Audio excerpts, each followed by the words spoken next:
All right, everybody, I am Ed Cruz, and this is the last lesson. This is episode 55, and the concept basically we're talking about today is basically structure to freedom, right? Structure to freedom. And structure to freedom, let's look at it from a Wing Chun perspective, and then we'll break it down to like maybe a everyday life scenario, right? Or so we can join the two together. So notice when we do things in Wing Chun, there's precision in how we do it.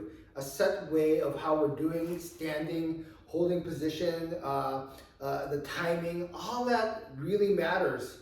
And it's very structured as far as doing one thing to another, right? And why do we need that kind of structure? Why can't I just be like, okay, I'm gonna roll like this, right? You can roll like that. No, you choose to roll like that. That's fine. That's fine.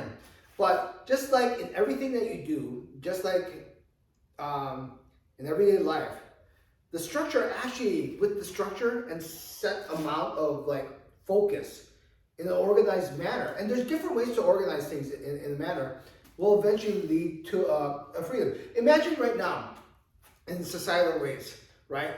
We have laws, rules, and everything. There's a structured way to drive, right?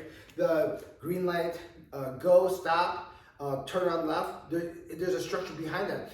If, for example, you don't have those set of rules, right?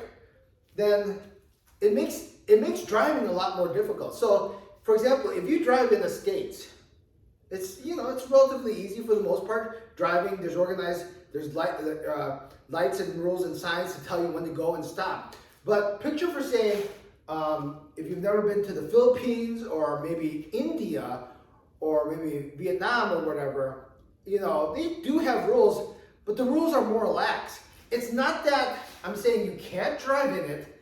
It's just goddamn harder to get functionality when there's so much chaos involved. So that's why that structure, what's the difference between, you'll be like, well, in the Philippines you can still drive. Yeah, but a 30-minute drive in Philippines takes 2 hours. And I'm not exaggerating this, because it's just crazy mayhem of people not following rules.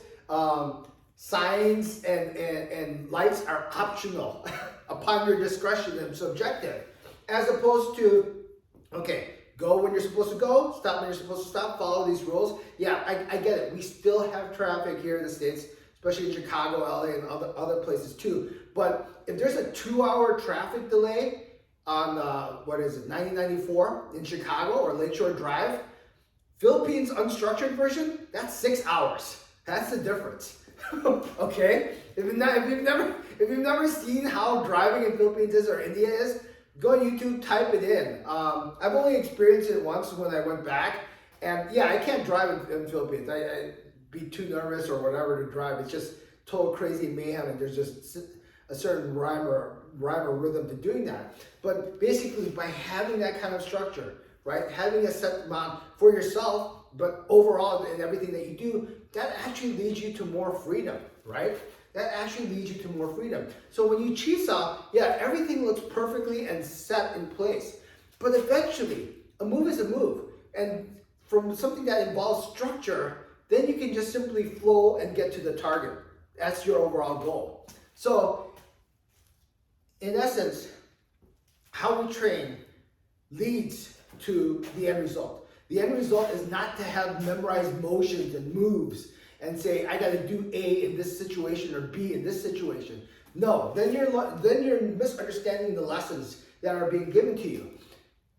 A and B develop a particular skill. This skill allows you to go with the flow to get to the target. That's the end goal. That's the overall skill that you're trying to get. If you're trying to memorize a set pattern, you'll never be able to achieve what you really want overall, right?